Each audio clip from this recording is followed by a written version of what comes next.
Okay, friends, it's great to have you, those of you who are here in person and those of you who are watching online. We're continuing our series on this very upbeat subject, the time to heal.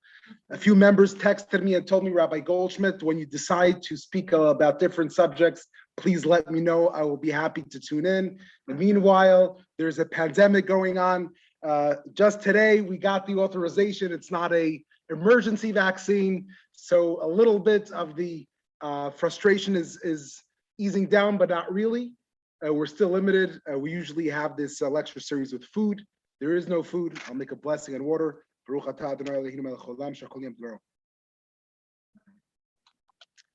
And I'll start with a quick recap from where we concluded. Yes, last lecture.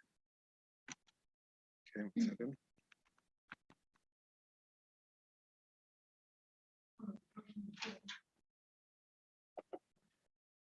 Okay, hide floating meeting controls.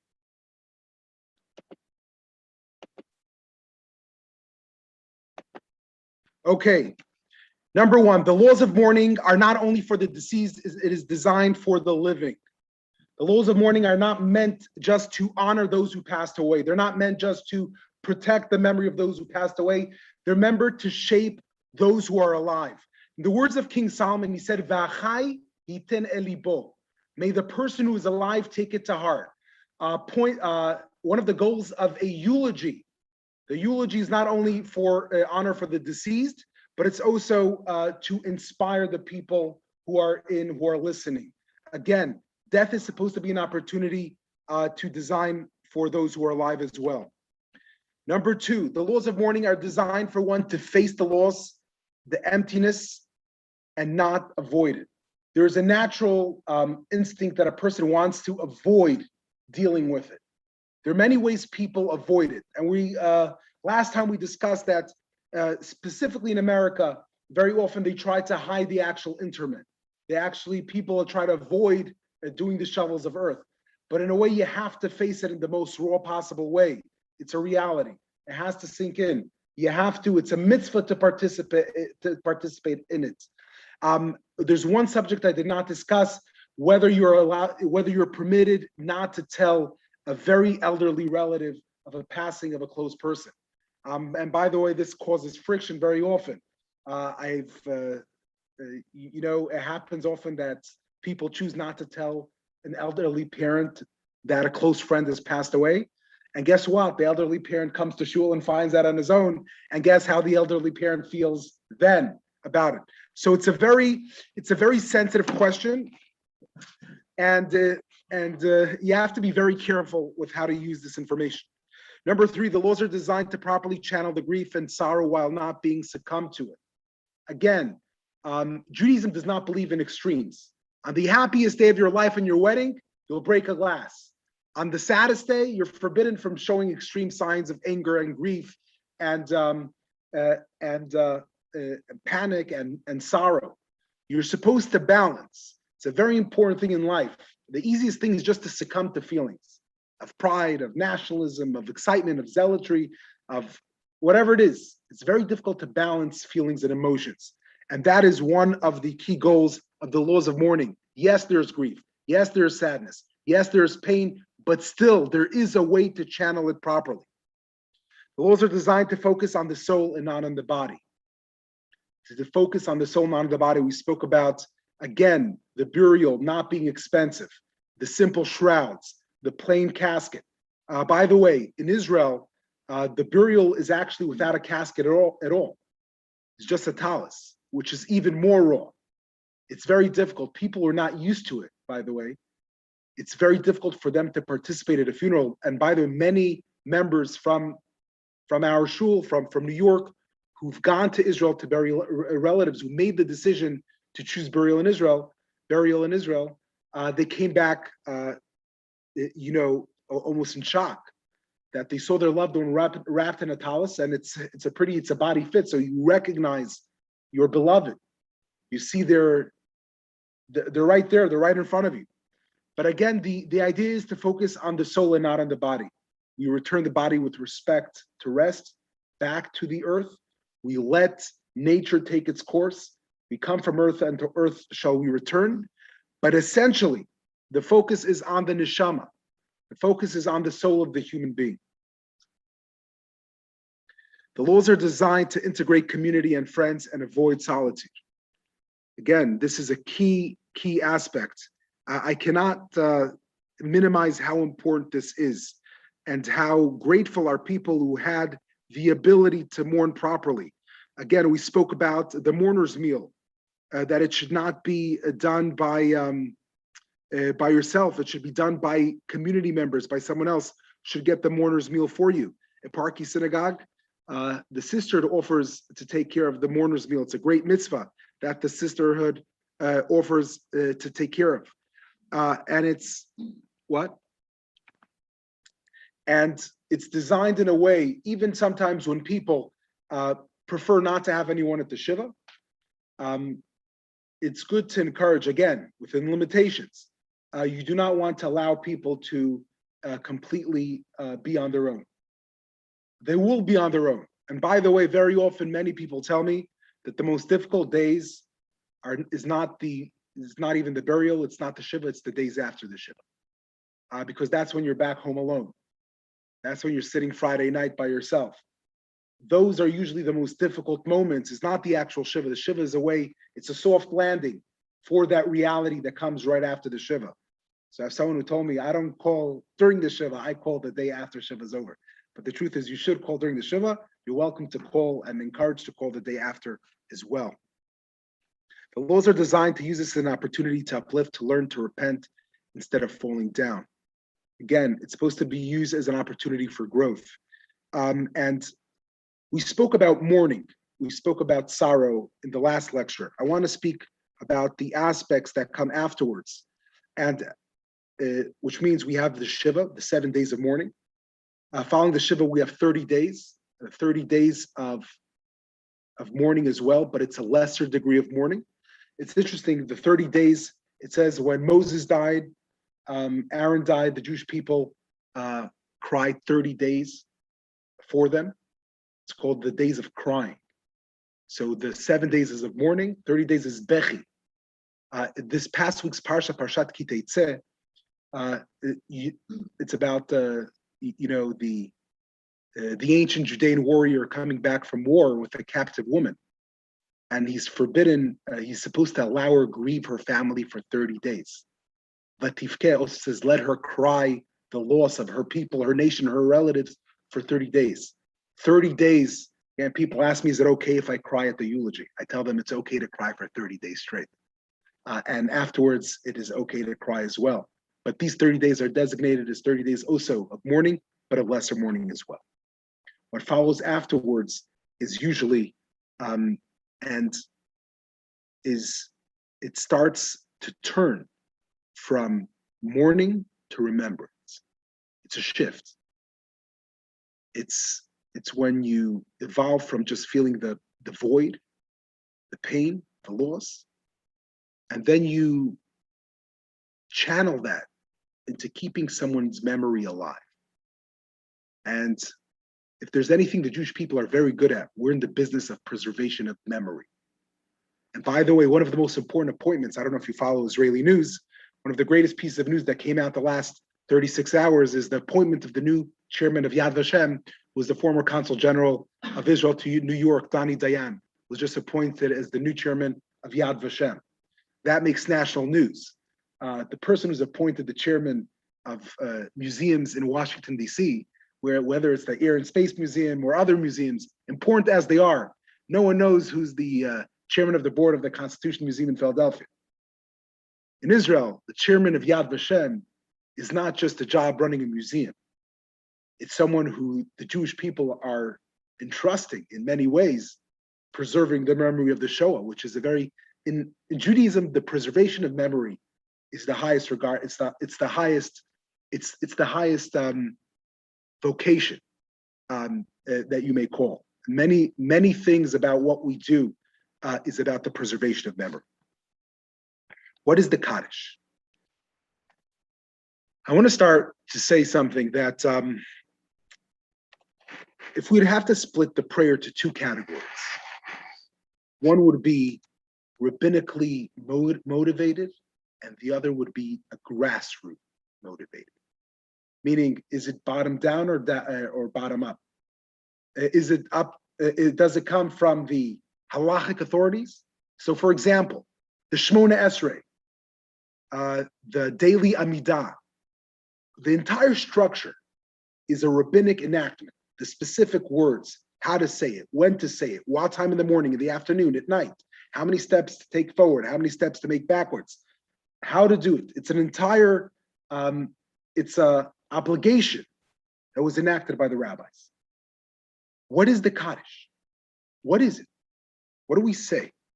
And that's something I would like to discuss with you today. Why is there a need for a minyan for Kaddish? And by the way, learning the depth of it, the Shulchan Aruch writes, they say Kaddish and it is not said with less than 10. You need to have a decorum of a minyan to say Kaddish. And this is the rule for Kedusha and Baruch that are not said with less than 10. It's called Dvarim Shebekdusha, the things of holiness. So you want to say the Shema anytime, any day, any place.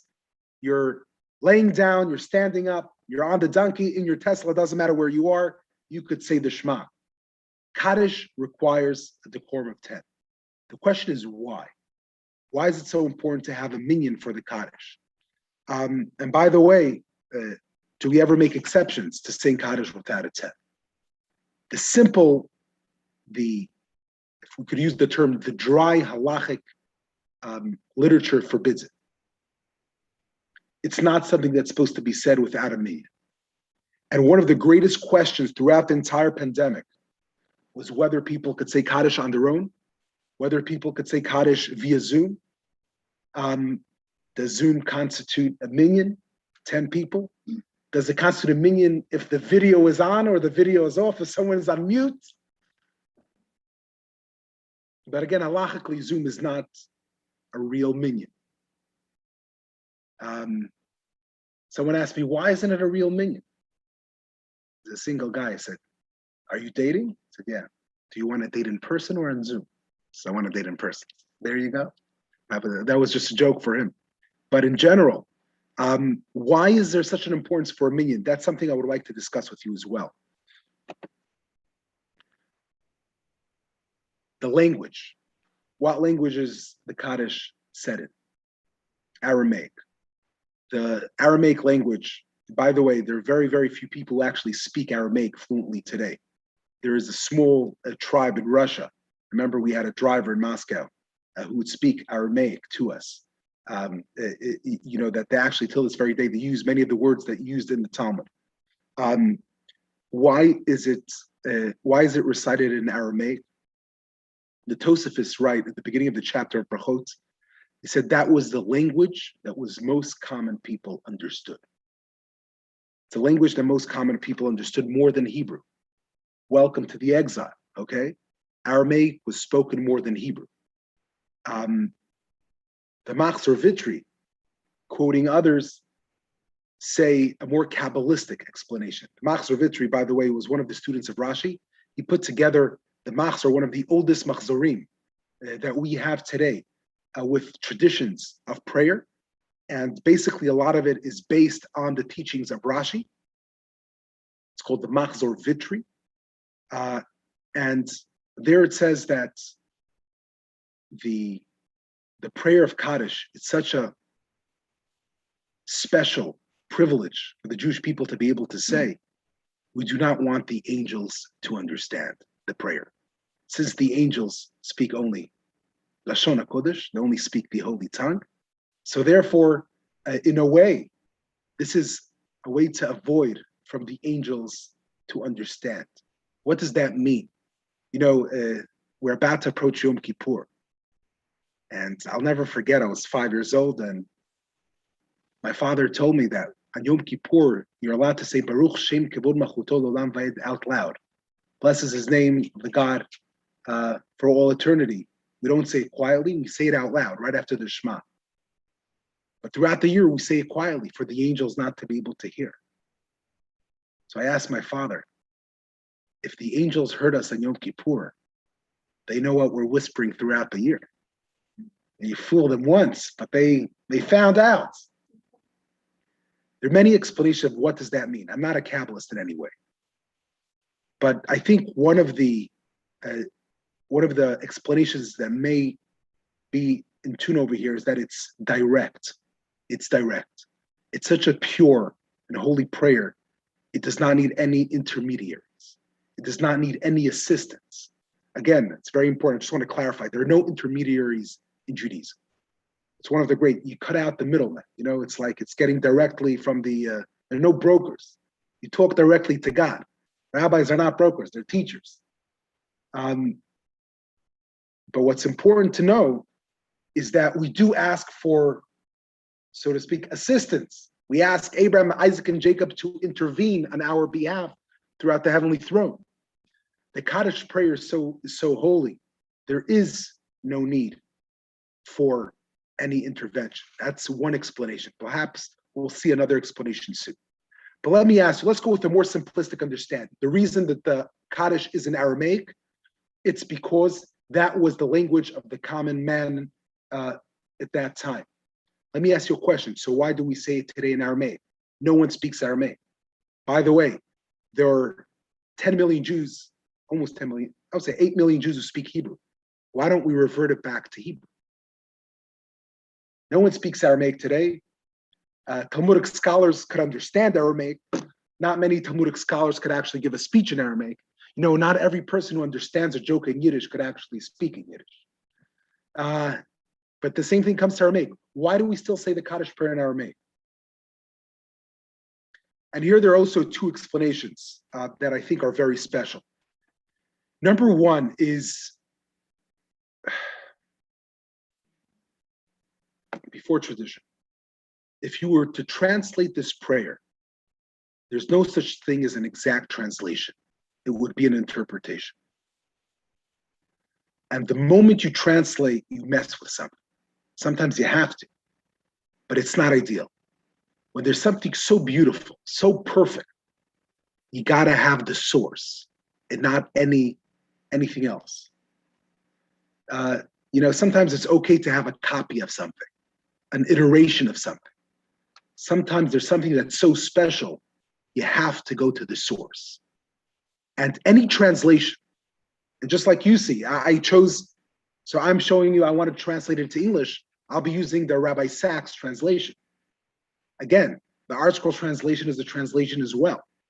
So if people were start to say it in different languages and different words, the magic is there. You don't mess. There's something that great, that spiritual, that holy, that fantastic. You keep it in the form that it is. That's number one. Number two,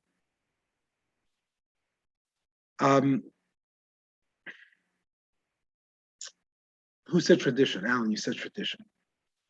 When something is done for thousands of years, it gets holiness of its own. Again, and I said, just like when you walk into sanctuary, in our sanctuary, people have been davening for 132 years. There's power in that. I called it the room is soaked in prayer. The sanctuary is soaked in prayer. And Russell Gare, our conductor, told me that it spoke to him because if you have a concert in a basement in Long Island, and then you have a concert in Carnegie Hall, some rooms are soaked with music, have seen great music be performed. But more than that, there is a great power to the fact that people do something for a long time. The fact that those exact words were recited for thousands of years, it holds tremendous amount of power. It's not just tradition, it's value. And if we could add another word, something called compound interest. Those words are being used again and again to praise, and generations. Just imagine how many dozens of generations have used the same words to elevate, to get out of grief, to proclaim their faith in God. That is great power. We do not touch that. We keep it in Aramaic. And it's very interesting. The most progressive denominations in Judaism they translated everything. Denominations that took out most of the Hebrew out of the prayer book, they keep the Aramaic for the Kaddish. That's how powerful it is. And it's very interesting. The Kaddish which in many ways is a grassroots movement. And we'll see how many parts of it is not very often in rabbinic literature when they're discussing questions about Kaddish. They say the entire thing is not a rabbinic, demand. It's a tradition that has evolved over the centuries and over. And by the way, at the end of this class today, I will share with you how because of a previous pandemic, the way we say Kaddish has changed forever. But in order to find that out, you'll have to stay awake until the very end of the class. You're not going to be able to go to sleep. Where are the first references to Kaddish? In the Talmud, the way Kaddish is described in the Talmud is not called the Kaddish. It's called Yehei Shmei Rabbah Mevorach. Yehei Shmei Rabbah Mevorach, which is the middle sentence that we respond together. May his great name be blessed forever and all time. The Talmud says in Berachot, one who answers in a dream, may his great name be blessed from Kaddish, is assured that he is one who has a place in the world to come. It speaks about dream. If you're dreaming about saying the Kaddish, you have a place in the world to come. Another statement from the Talmud. Amar Rabbi Yeshua ben Levi, Kol ha'onek amen yehei shmei rabbah mevarech bekol kocho kor'in lo gzar dino. Rabbi Yeshua ben Levi said that anyone who answers amen, may his great name be blessed, wholeheartedly is not the exact translation, with his entire strength, with all his might, they tear apart his bad predicament.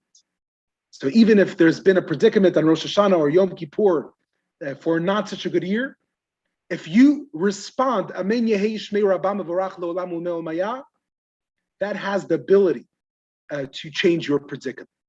It doesn't say that about any other prayer we have. And it's very interesting. And by the way, I asked you a question, why is it important to say Kaddish in a minyan?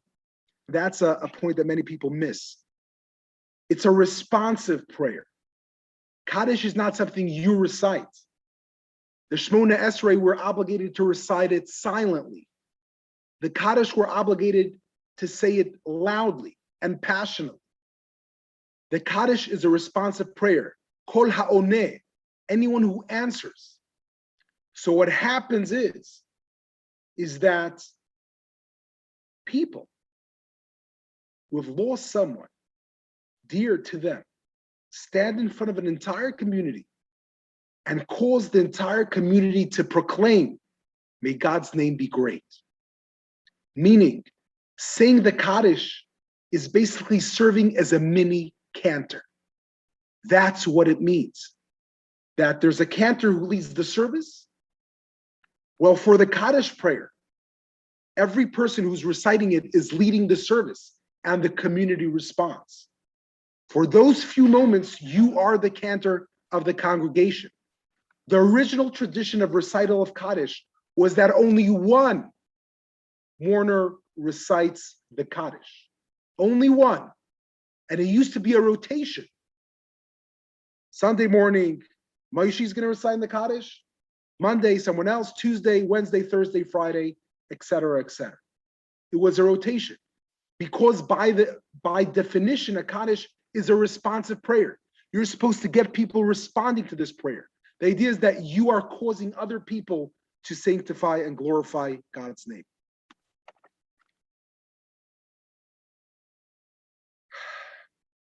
This is a quote from the Talmud as well.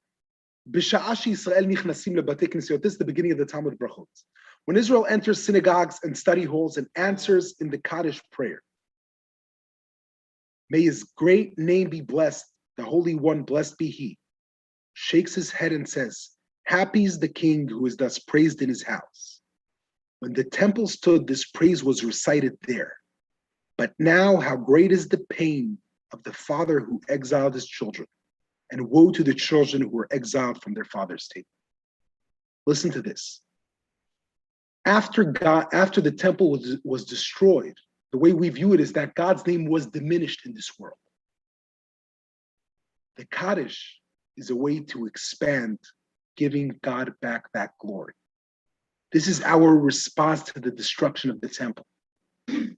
When God hears Jews responding, may God's name be great, even though they are in exile, it makes God rethink our exile. Woe, great is the pain. Malo le'av shiglat banav, great is the pain of the father who exiled his children. And woe is to the children who are exiled from their father's table. The relationship is brought back again, the distance, again by us wanting to glorify God's name. You know who painted this? 3 guesses? Chagall. Chagall is great. Just show you this. Okay, we've got it. This is perfect. 1 second. This is a painting of Job, Eov, who is the exemplar sufferer of the Bible. And I actually officiated a funeral today. And I had to say these words with the children of the deceased. Hashem natan v'Hashem lakach. God has giveth and God has taketh away. After you do the kriya, the tearing of the garment for a parent, you say these words that Job proclaims. He said, naked came I out of my mother's womb, and naked shall I return. The Lord has given and the Lord has taken away. Blessed be the name of the Lord. Yehi Shem Hashem leborach. Again, it's similar to the actual words of Kaddish. May God's name be blessed. But the ability, and by the way, the reason for the Kaddish, and the biggest question about the Kaddish, that it doesn't have not one word about death. The Kaddish does not mention with one word remembrance. The Kaddish doesn't have one word of memories. The Kaddish doesn't have any allusion to a parent or a sibling or a spouse or a child that has passed away. It only speaks of God's greatness. So what's the connection between the Kaddish and a mourner's prayer? And the answer is that there are many answers, and I'll share just 3 with you today, is that it's called Tziduk Hadin, is the acceptance of God's judgment. And as people of faith, we are commanded not only to bless when things are good, we say Shechianu when we're excited that we live to see this day, but as people of faith, we're tested, and we're also supposed to respond and say and bless God, as difficult as it is, that we accept his judgment. We do not understand it. We may be pained by it. And if you learn the book of Job, we may be extremely angry by it as well, but we accept it. Acceptance doesn't mean you're happy, doesn't mean you like it, doesn't mean you're excited, and doesn't mean you're in a good mood to talk. But it means you accept, you understand that there are forces and there's a greater vision to this world than we could comprehend, that we could understand. That's point number 1. But also, what does he say? God has giveth and God has taketh away. In that moment when God takes away, don't forget that God gave it to you. Don't forget at that moment, as painful as it is, you had a year, a decade, 20 years, 50 years. And if the loss of that person is causing you pain, that means that human being brought you a lot of joy. The reason it is pain, we don't feel pain for people we don't care about. We feel pain for people we love. So at the moment when something is being taken away from you, recognize that gift was given to us. We received that love. We had the opportunity for that relationship. Have you ever seen a person, when they lost a loved one, say, I prefer I would have never had this person and not lose it? I never heard that, such a thing. Of course, you're happy to have that person. You would have wanted to extend that person's life. But you don't take 1 second for granted. So again, when you're standing at the cemetery after the burial, you're saying, may God's name be glorified and sanctified. You're accepting God's judgment upon yourself, which is a very powerful thing. The next reason. We spoke about it. This is, some say this is the oldest Torah scroll that we have today. I do not know that for a fact. But we spoke about a human being being a vessel of holiness. And when a human being who does good, who does mitzvot, is gone, God's glory is diminished. God's glory is diminished. So what do you do when God's glory is diminished? We want to elevate it, extol it again. When you lose a great person, you lose a great leader, you lose a righteous person, you lose a kind person, you have a Torah scroll that is burnt, you write another Torah scroll. When you lose a life that has done good, God's name is diminished. And therefore we try to extol and exalt God's name. Who recognizes this? And I have to give credit to excellent Shai Agnon, the Nobel Prize laureate of literature from Israel, who's an observant Jew. And actually, I owe this to Alan Burke, who shared this with me for the first time 8 years ago. And he added to that explanation, he said, perhaps the Kaddish is comforting God, because God is mourning the loss of a child. And by us going and saying the Kaddish, may your name be glorified and sanctified, that's our way of comforting the Almighty. Again, alluding to the fact, Banim atem l'Hashem Elokechem, that we are the sons of the Lord. We are the sons of Kaddish Baruch.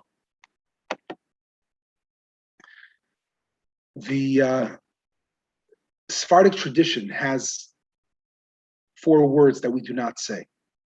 V'yatzmach purkanei v'yikarev mishichei. V'yitzmach, may this be a sprout, a growth of his redemption. V'yikarev mishichei, may he bring the Mashiach. This is a request for redemption.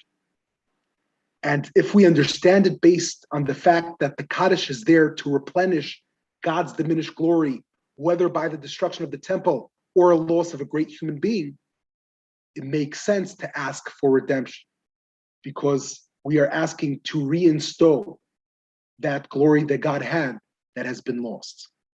And by the way, think of the words, Itgadal v'Itkadash. First, God's name has to be great before it's holy. And a way to make God's name holy is simpler. Every day we recite the blessing, the God Hakel HaKadosh. Only in Rosh Hashanah we say HaMelech HaKadosh, the King. In order, it's good. It's not enough to be talented. You need to have an audience. It's not enough to be a good doctor. You need to be able to practice and practice on patients. To sanctify God's name is one thing. But to sanctify properly, God's name has to be glorified, has to be magnified first. So it could be holy for you, but what we're trying to do, that God's name should be recognized in the whole world, and God's name should be recognized properly in the whole world. Not like the Taliban think that they're sanctifying God's name today in Afghanistan. But this is not said in the Ashkenazic tradition. This is only said in the Sephardic. The Hasidim say it, and Sephardic Jews say it. And I heard, and this is President Ruvi Rivlin. He's the outgoing president of Israel. He came for I was just 2 months ago at an event here in the city. It was a goodbye party for leaders of the American Jewish community. I was very honored to be invited. But he said a fascinating story. He shared that he is a 7th generation Yerushalmi. The Rivlin family came, the students of the Gaon of Vilna, they came to Jerusalem and they settled there. And both his father is a Rivlin, and his mother's family name was Rivlin as well.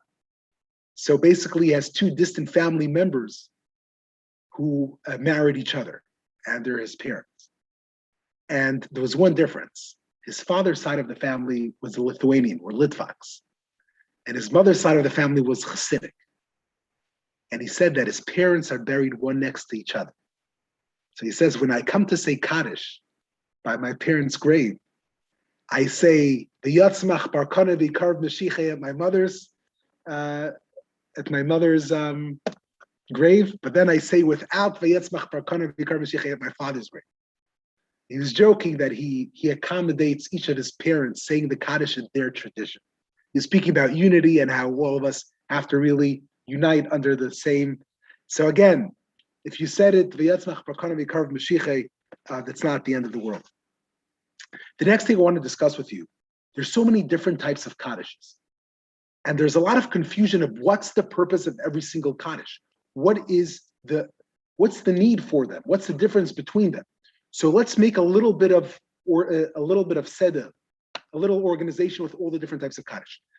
The first Kaddish is called the half Kaddish. It's what you see in front of you. It's Itkadav Itkadash Shmei Rabbah,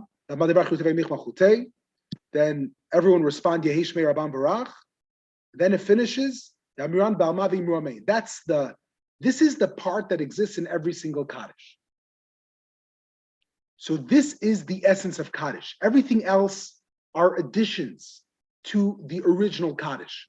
It's called half a Kaddish, but really this is the Kaddish. This is it. Other parts of the Kaddish are additions. This Kaddish is used, when do we say the half Kaddish? It's used to separate the different components of prayer. So for example, between the verses of praise, the Psukei de Zimra, and the blessings before the Shema, before the Baruch Hu, the first thing the cantor does, he says a half a Kaddish. Right after we finish, Rabbi Yansader finishes the Torah reading in the sanctuary, everyone rise for the half Kaddish. Again, it separates the different components of prayer. That is when we say the half Kaddish. The half Kaddish is usually recited by the cantor. Besides for the Kaddish, the half Kaddish that are recited after the reading of the Torah throughout the week, we'll ask usually a mourner to recite the half Kaddish then. That's the role of the half Kaddish. Just to explain the fact, the meaning, and this is from the book called the Kaf HaChaim, one of the great Sephardic halachists, the great chief rabbi of Baghdad, the Ben Ish Chai, the Ben Ish Chai. He wrote the following. First of all, you're not supposed to pass in front of when they're praying Shemona Esrei, correct? When someone's praying, you're not supposed to pass right in front of them. He adds that you're forbidden from passing. If there's a mourner reciting Kaddish, you're not supposed to pass in front of them. You have to give them, if someone was reciting Kaddish, you have to give them the respect, not passing by them. But he writes, it's only the first half. Let's say if you need to pass by, after the half is finished, you could pass by them. That just gives you a picture that is really the essence of the Kaddish. If you want to know what is what's the main course, that is it. Again, as we said in the Talmud, it's getting the community to say Amen Yehei Shmei Rabbah Mevorach L'Olam U'Mei U'Maya, the magic 8 words, to get the community to glorify God's name. Then we have the mourner's Kaddish, which is also known as the full Kaddish. The mourner's Kaddish has an addition to it. Yehei Shlama Rabbah, and the addition is both in Aramaic and in Hebrew. This is the only part of the Kaddish that's in Hebrew is Oseh Shalom B'Mramav, Hu Yaseh Shalom Aleinu V'Kol Yisrael V'Yimru Amen. And it's interesting, we repeated it. I think it was added. It's Yehei Shlama Rabbah Mitzvayim V'Chaim Aleinu V'Kol Yisrael V'Yimru Amen is very similar, almost word to word, as Oseh Shalom B'Mramav. That's added in addition to the Kaddish that the mourners say, and it's called the full Kaddish. Again, it's interesting that mourners should pray for peace. And, the greatest gift usually mourners could give their loved ones who passed away is to keep peace in the family. Sometimes I think about it. You have, 2 siblings who are fighting with each other like cats and dogs, but they'll say the Kaddish every single day 50 times. And they'll say, may God who makes peace in heaven bestow peace upon us. And learn the message. You gotta bestow peace there's no greater thing than actually bestowing peace. I don't think it's not by accident that was added to the mourner's Kaddish. The prayer for peace is the additional 2 verses that are recited. May there be great peace from heaven and good life for us and all of Israel, and let us say Amen.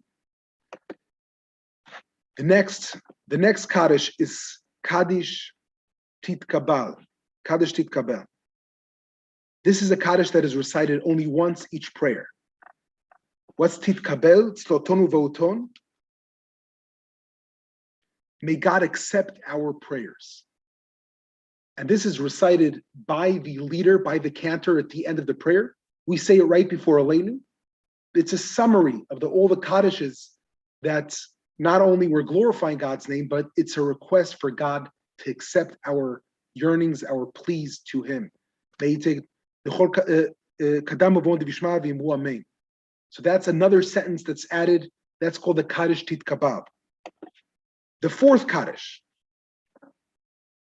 Okay, we have the half Kaddish. We have the mourner's Kaddish. We have the Kaddish Titkabal, asking that we recite at the end of the prayer that we ask for God to accept our prayers.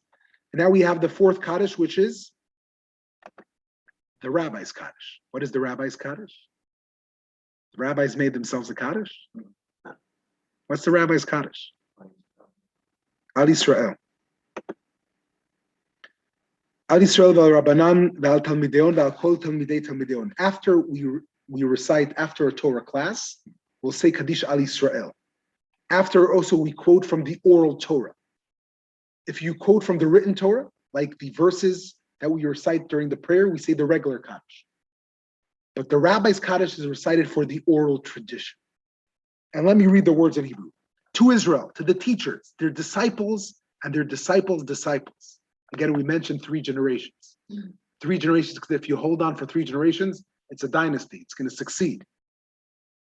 And all those who engage in the study of Torah, this place or elsewhere, may there come to them and your great peace, grace, kindness, compassion, long life, ample sustenance, and deliverance from their Father in heaven. And let us say Amen. A special prayer for scholars of the Jewish community. The importance of education. Every time you go to a Torah class, you finish with the Kaddish, with an extra addition, praying for the Torah scholars, praying for the disciples and the disciples of the disciples. Meaning it's not enough to have a good teacher. Are the students going to listen? And how do you know if the students succeed? If they have disciples. As they say, a Jewish person, it's not just about how great of a Jew is your grandfather, it's how great of a Jew will be your grandchild. Again, there's a focus on the importance of education. And there's a special Kaddish that was designed for after Torah study. And that was the 5th Kaddish, where there are 5 types of Kaddishes. The 5th Kaddish is a Kaddish we only recite at a burial or at a completion of a tractate. And it's called Kaddish HaGadol, the Great Kaddish. Not the full Kaddish, the Great Kaddish.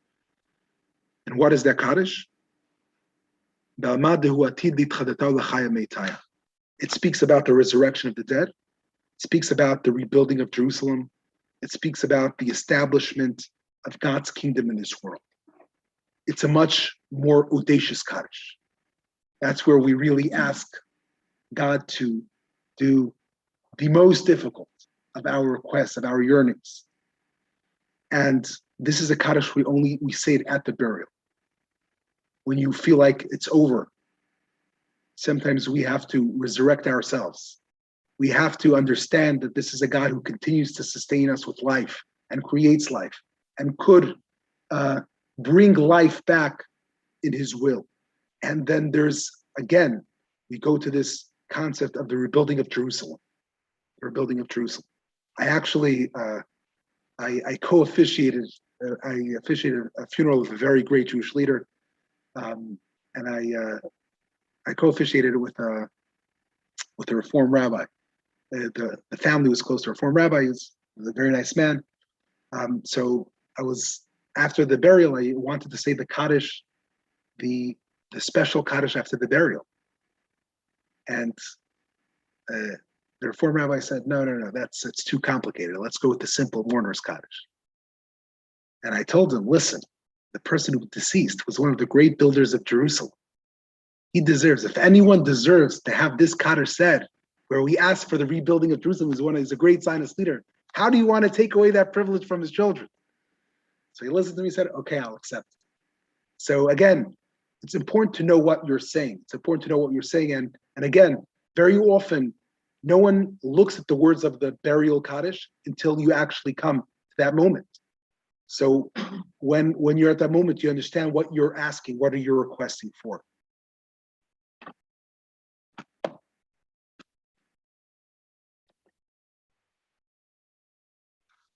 Women say Kaddish. Should a woman say Kaddish?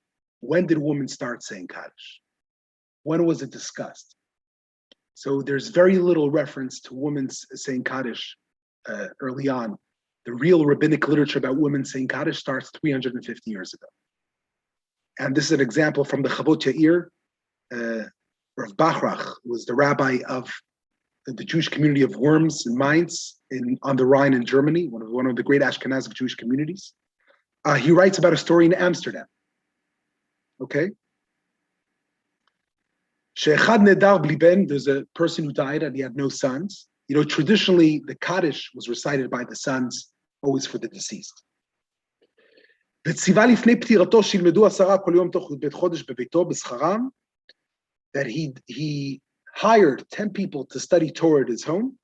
ואחר הלימוד תאמר הבת קדיש.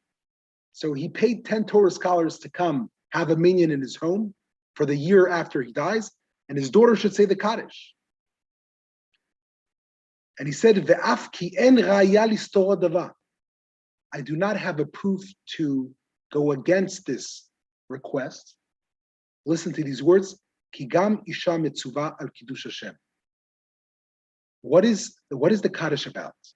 Kaddish is the mitzvah of sanctifying God's name. At the end of the day, all the commandments we do is about glorifying God's name. What's Kiddush Hashem? People look at you, they say, this is a Jew, or wow, this is a Jew.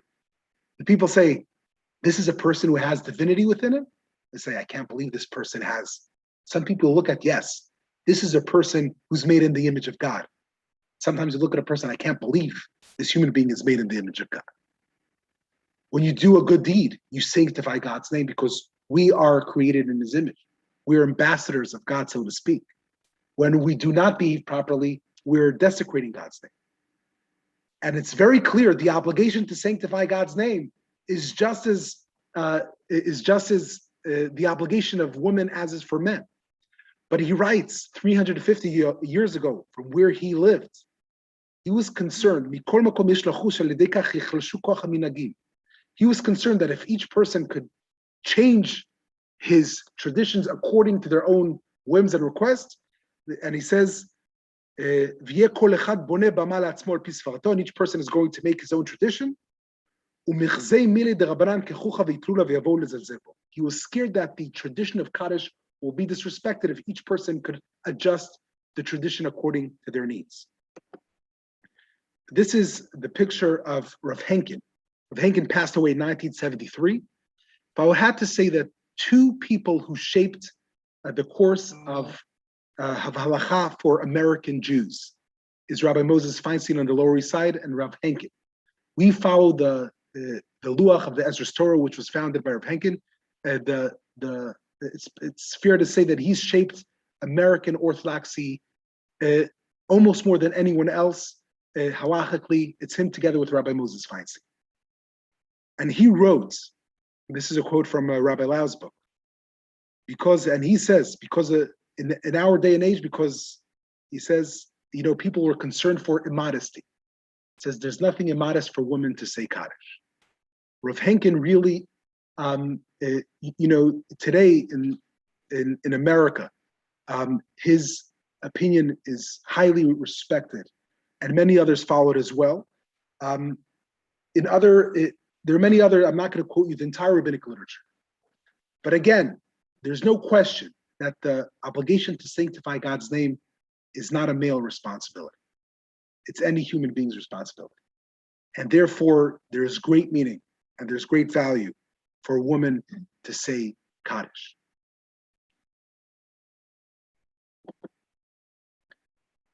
But Rav Henkin is bothered by something else. He says, Kaddish is supposed to be not just the words. Words are supposed to lead to action. And he say, just by speaking words without good actions, there's no goodness coming to the deceased. He says very strong words.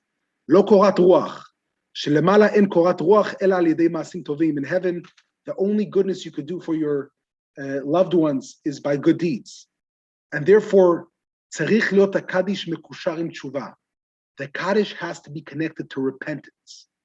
It's not just coming and saying words and checking it off your to-do list for the day. It's supposed to cause introspection. It's supposed to cause you to repent. It's supposed to cause you to become a better human being. Mekushar im tshuva, tefillah u'tzedakah should be connected to repentance, prayer, and charity. ולפי שיפור במעשים באה למעלה המנוחה וקורת רוח לנפטר. מבואר בפוסקים שאמירת הרבה פעמים קדיש חיסרון. And he says saying too many times Kaddish is not a plus, it's a minus. Very interesting, we'll say it in a second. But he says the Kaddish supposed to be a subordinate to good deeds. Kaddish is supposed to inspire good deeds. It's not supposed to end with the Kaddish. It's supposed to begin with the Kaddish. Again, when we recite the Kaddish, ideally, you have to have people respond together. And therefore, you have to try to say the Kaddish with everyone else. And if we have, and thank God we pride ourselves to have many beginners in our congregation. And some people are not as familiar with Hebrew text as others, and it takes them longer to say Kaddish. Even though you could say Kaddish in 30 seconds, say the Kaddish slowly. Because the whole point of the Kaddish is to get the community to respond. If you're saying the Kaddish quickly, there's no point. And therefore, we try to have the community say it in one voice together. And there were many communities where they asked for the mourners to stand in one row. So the Kaddish is said more probably. We do not ask that in our community. It's not a demand. But have that in mind. If you're saying at a yortzeit, you're coming to say the Kaddish, and there's someone who's saying it very slowly, say it at their speed. Let the slowest person be the speedometer for the Kaddish. And it's not only that you're not wasting time, it's actually better. It's more time to reflect, more time to take advantage of it. And I've seen many people get frustrated by it. And they just go at their own pace. You're not doing any good by that. This is a fascinating thing. Do children say Kaddish? A child becomes, this is a picture of a 5-year-old boy saying Kaddish for his mother who passed away from cancer. Children say Kaddish. We know that children under the age of 13, 12 are not obligated to any mitzvot. One of the exceptions is Kaddish. Kaddish is the only thing a little child does. And by the way, one of the most painful things to hear is hearing a 6 or 7-year-old child say Kaddish. It stabs your heart. It stabs your heart. And it's fascinating because in many ways, the final Kaddish, since it's not an obligatory Kaddish, children recite it as well. It's such a special prayer that even little children, again, we do not encourage kids who do not understand. So usually the common age, the youngest age to say Kaddish is 6 years old, when a child could already, comprehend. But we do encourage children who, God forbid, became orphans to recite the Kaddish.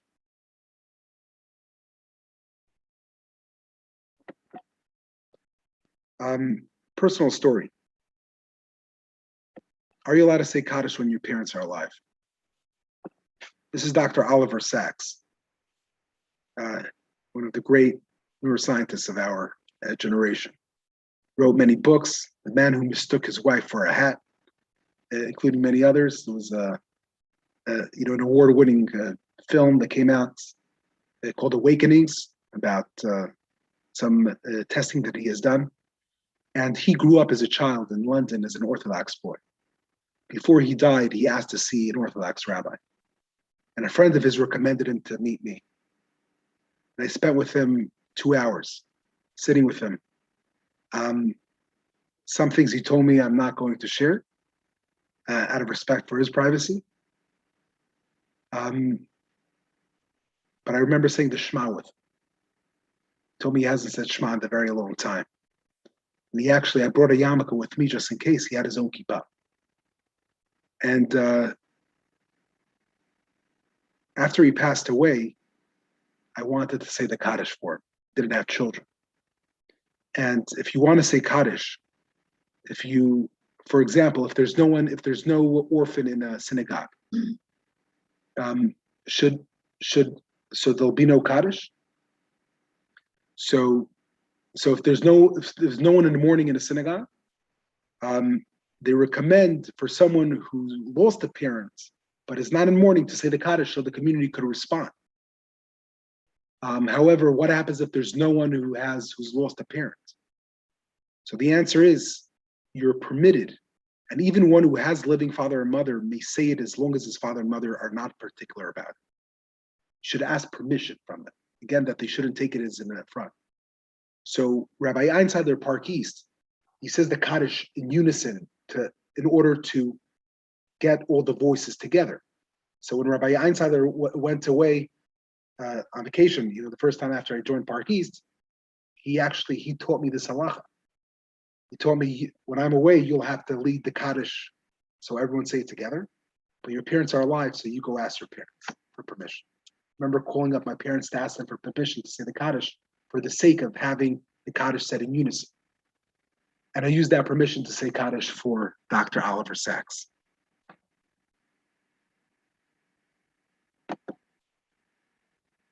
Who comes first?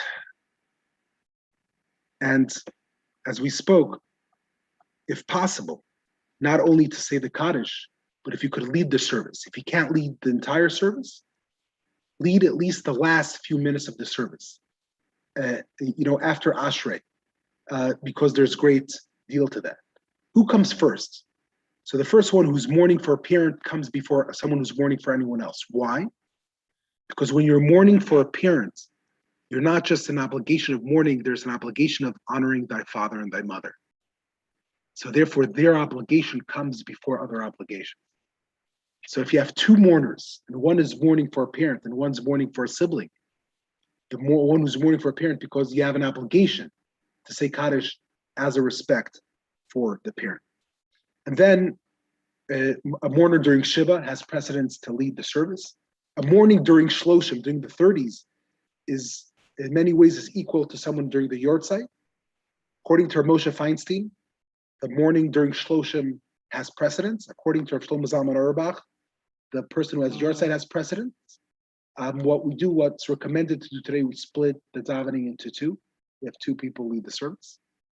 And after that, a mourner completing the Kaddish at the 11th month, and then a mourning during the year. So this is the order of precedence. Again, there's literature who gets to lead the service first in order that there should not be any fights. How many times should you say Kaddish? So we try to say at least 7 Kaddishes a day. We say 4 in the morning. When do we say 4 in the morning? Before Baruch. We say before Baruch, before Shema, after the Shemona Esrei. We say after Ashrei Uval Tzion, we say Kaddish Kabal, and after Aleinu. We say 2 in Mincha, and we say 2 in Marav. So that's the 7. And there are those, the Arizal, the Kabbalists, try to say 13 Kaddishes a day. 12 Kaddishes a day or 13 Kaddishes a day. But actually, Rav Yechiel Michal Epstein wrote the following. There's some people who think that there's a mitzvah to do as many Kaddishes as possible. The Kama To'imim, they're mistaken, those who want to say 1,000,000 Kaddishes. קוראני עליהם תשתפחנה בני קודש, ואין משתמשים בשרביטו של מלך מלכי המלכים, רק כפי מה שהרשה אותנו, והמרבה בהם מזלזל בהדרת קודש. If someone is saying too many Kaddishes, is kind of showing disrespect for something sacred. Something sacred is not something that's always available. Something sacred is not something that is used 1,000,000 times. If you have a special utensil at home, you use it at special occasions. You have a great bottle of scotch, you take it out at a special dinner for a Kaddish is supposed to be some reverence to it, not saying Kaddish 50 times a day. So therefore, sometimes people say, I need to say as many Kaddishes as possible. Since that's the wrong, you have to say as many as you should, but again, not to overdo it. And he says, "Umetishim koach kedushat Hashem." You're not expanding God's name, perhaps, but you are actually diminishing it. We have two prayers we say for a deceased. We have the Yizkor and we have Kel Malei Rachamim. What's the difference between the two? What's the difference between Yizkor and Kel Malei? So it's interesting. Some say that Yizkor is what you say privately. Kel Malei is when a cantor leads. It's when it's said communally. Yizkor is a more private version. It's a personal remembrance. The Kel Malei prayer, which is a memorial prayer, we say it at the end of a funeral service, or shloshim, or when we put up a tombstone, an unveiling. That is for a communal memorial prayer. There's a difference in the wording between a personal remembrance and a communal remembrance. So there's something to have in mind. Again, what to do on a yortzeit.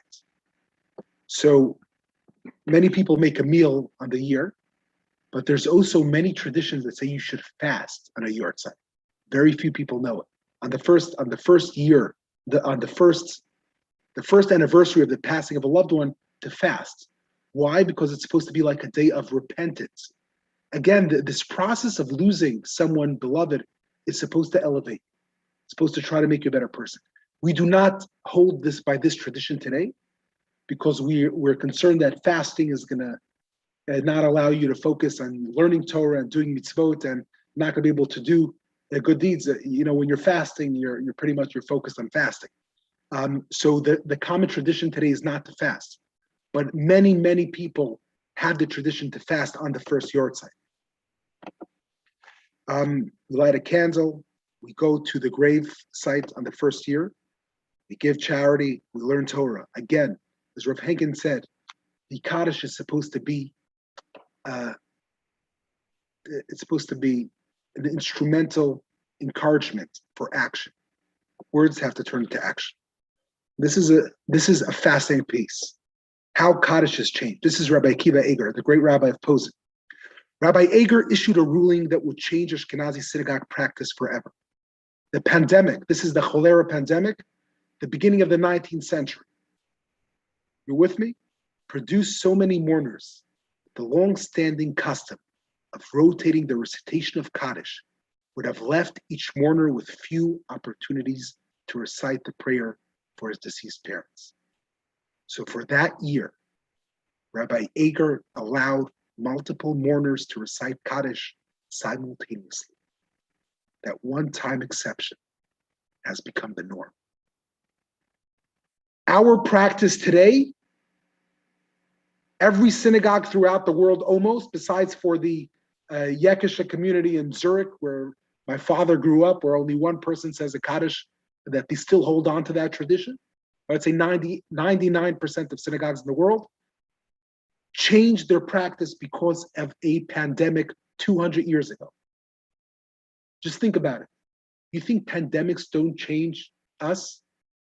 You think pandemics don't change societies? Of course they do. We still do not know how much this pandemic will change our lives, how it's going to impact our religious observance. But take a look at that. Rav Eger felt the pain that people didn't have an opportunity to say the Kaddish. So they made an exception that everyone could say it together. Everyone could say it together. And this is from one of the books, Pnei Baruch, in the morning. Many people fight who will have the right to lead the service. Some people fight. I have to have a yortzeit. You have a yortzeit. Who should go first?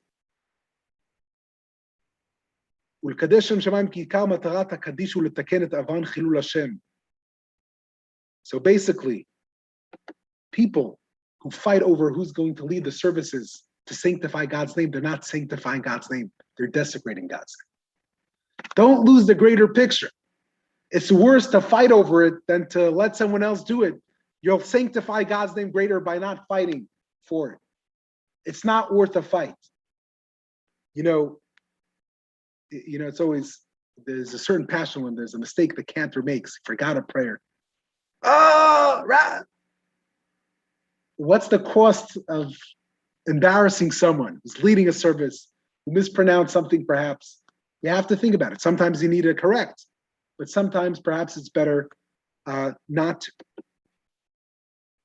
Again, when we walk into synagogue, let's not forget why we're here. We're here to sanctify God's name.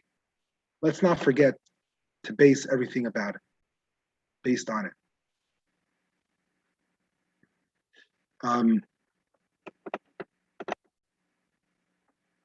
Second.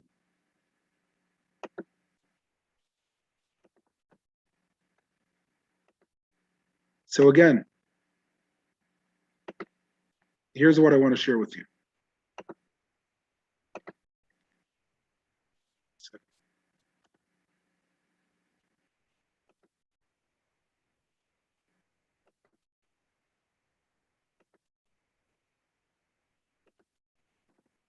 Okay. So, friends, perhaps the pandemic, the cholera pandemic, forced us to have to say the Kaddish at one voice. Just think about it. The rabbis thought it was impossible. Therefore, only one person should say it. But the death is supposed to bring people together. Death is supposed to be an opportunity for growth. Let's not forget, first of all, the goal of Kaddish is to sanctify God's name. Let's not forget that Kaddish is supposed to be something to motivate you to action.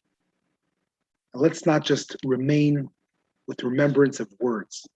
Let's remember to always, always do things. And that way we'll elevate the memories of our loved ones. Thank you so much.